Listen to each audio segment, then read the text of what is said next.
Hello, it's Avon from Welshot, and in today's 2-Minute Tuesday we're going to be looking at a constant aperture zoom lens and a variable aperture zoom lens.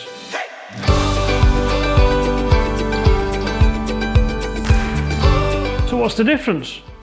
Well, just look at the size comparison on those two.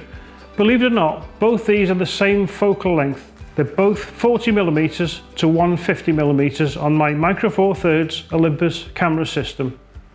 Let's take a look at the short one, that's the variable aperture. So what does variable aperture mean? So at its shortest length, that's 40mm on this lens, the maximum aperture I can have is f4.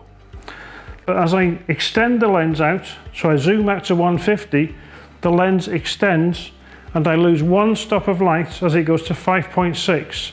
That then is the widest aperture available at that particular length.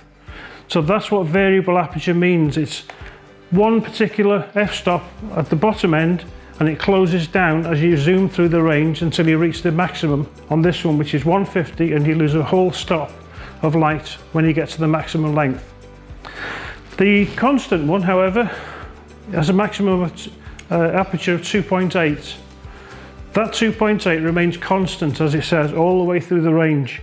So when you turn the zoom ring on here to 150, it will still remain at the same particular maximum aperture at 2.8 at both ends. Now you may have noticed when I turned the ring, nothing happened, it didn't extend like the other one. This one has an internal mechanism on it which zooms and it focuses inside the lens, so it doesn't actually get any larger. These, however, tend to be built mainly of metal, they're weatherproofed, and they're built to take the rigours of everyday sort of use, so for professionals really, which reflects in the price.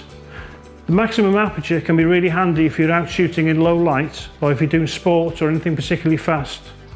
However, the shorter ones with the adjustable aperture there can be really useful if you're going away on holiday.